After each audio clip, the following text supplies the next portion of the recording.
Portrait toujours dans le monde du basket féminin. Les anciens se souviennent certainement du nom de Penda Ndiaye, dite Pimpin, et de son parcours ancienne gloire du Djoliba AC et des Aigles du Mali. Pimpin est une Amazone du basket très respectée dans le milieu.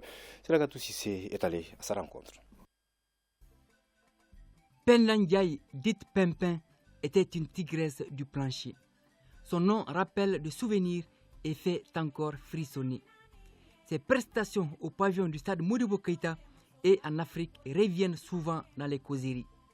N'ayant connu qu'un seul club, le Djoliba AC, Pimpin a laissé une trace indélébile chez les Rouges de 1969 à 1979, soit 10 ans de gloire. Avant le Djoliba, il y a eu des interscolaires où j'étais au lycée Notre-Dame. Il y avait aussi des interquartiers qu'on jouait avant d'adhérer au Djoliba Athletic Club. Au Djoliba, j'étais le pivot de l'équipe. En tout cas, les 10 années que j'ai passé au Djoliba Athletic Club, à l'époque, il n'y avait pas de Coupe du Mali. Mais je sais que le Djoliba avait remporté toutes les coupes de championnat du Mali. Au Djoliba AC, elle a côtoyé des figures marquantes du basket comme Feu Salamatou Maïga, dite Bébé, capitaine d'équipe à l'époque, Feu Lafia Diara, Feu Aminata Fofana, dite La Panta, Aminata Khan, Ladi Sidibé, Yenabou Sanogo et Adiza Maïga, sa complice de tous les temps. Avant, le sport était vraiment un tout pour nous. Et nos parents même nous faisaient confiance à cause de ce mouvement. Et moi, j'avais des amis au niveau du Real, et j'avais des amis au Djoliba et dans d'autres équipes. Joueuse élégante et combative, Penda Ndiaye a porté avec honneur et fierté le maillot des Aigles du Mali pendant 9 ans. J'ai adhéré à l'équipe nationale en 1971 et c'était ma première sortie. On est allé à Dakar. À l'époque, il n'y avait pas également de Coupe d'Afrique en filles. C'était des zones et les compétitions de zones se passaient à Dakar. Nous, on était dans la zone 2 avec le Sénégal, la Gambie, la Guinée. Et donc, à l'époque, ma première sélection avec l'équipe nationale, quand on a joué cette zone 2-là, je suis revenu avec la coupe de la meilleure joueuse donc, africaine. Et c'était la première coupe du Mali qu'on a remportée ici, en 1971. À notre époque, nos primes de match étaient de 5 000 francs maliens. Donc, pour vous dire que même ça, là, nous, on estimait qu'on ne devrait même pas le donner. On se battait pour le pays. Pimpin garde des souvenirs de son passage au Djoliba AC et en équipe nationale. Au Djoliba, c'était d'excellents souvenirs parce qu'on avait une excellente équipe au Djoliba et on jouait très bien.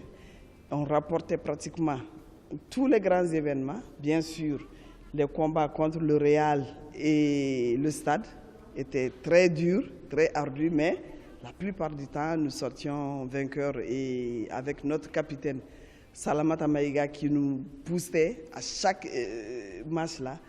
Donc c'est vraiment d'excellents souvenirs que j'ai du Djoliba Athletic Club. L'équipe nationale également, c'était d'excellents regroupements et il y avait des joueuses, on s'entendait très bien, que ce soit les joueuses du Real, que ce soit... Et je me souviens en 1971, lors de ma première sélection à Dakar, on avait battu et l'équipe féminine et l'équipe masculine au Sénégal lors du tournoi de zone 2. Donc là-bas aussi, vraiment, c'était d'excellents souvenirs que j'ai avec mes coéquipiers. La vie de groupe nous est racontée par sa partenaire. Concernant Pimpin, c'est vraiment une sœur, une amie et tout. Depuis le Djoliba, quand nous on avait quitté Gao. Elle était à Bamako, donc on a intégré le Djoliba. Mais là, vraiment, on était inséparables. Et ça, c'est toutes les filles du Djoliba. Cette génération dorée du basket malien vivait comme en famille. Et les histoires sont intéressantes les unes après les autres. Dès qu'on dit Pimpin, il n'y avait pas de problème. Le vieux était d'accord. Mais des fois, on oublie, on dit 2 fois Pimpin. On nous dit, bon, votre Pimpin là, il est né combien de fois? On dit, je me rappelle encore en équipe nationale, quand notre entraîneur, c'était Zito, quand il demandait un tamor, comme il bégaye, il n'arrive pas à bien parler. Donc le tamor, le temps s'écoulait. À la fin, il nous dit seulement le fond. Je regarde Pimpin me regarde, je dis, bon, le fond là, on va mourir aujourd'hui parce qu'on ne sait pas ce que le fond a. Et paix à son âme, Salamata, elle nous disait, bon, débrouillez-vous, hein. On dit que c'est le fond qui ne marche pas, donc débrouillez-vous. Et finalement, on a trouvé une solution. Pendant qu'on jouait, qu'il donnait des instructions à celui qui était à côté de lui.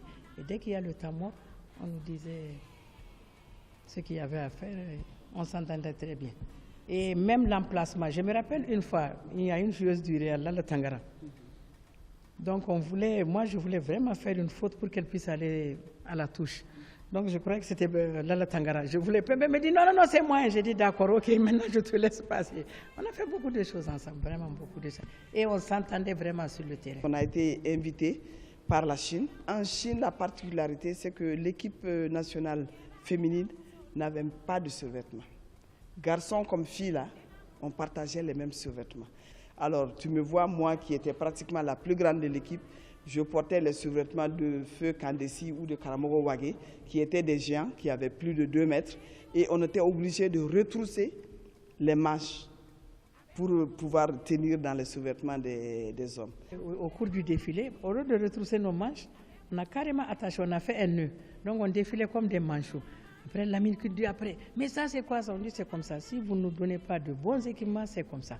Médecin de formation, Penda Ndiaye a travaillé par la suite dans des ONG internationales avant de prendre sa retraite.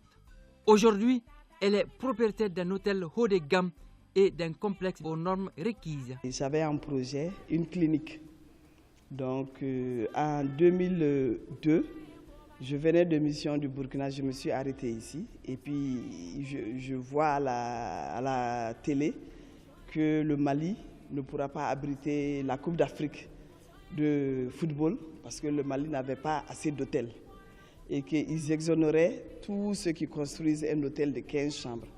Et comme mon frère est dans la construction, j'ai dit écoute, on va mettre ce projet de clinique là-bas, essayer de changer les plans. Chevalier de l'Ordre national du Mali en 1991, officier de l'Ordre national du Mali en 2001 et commandeur de l'Ordre national du Mali en 2011, Penda Ndiaye, dite Pimpin, né le 10 septembre 1953 à Bamako, a une belle carte de visite.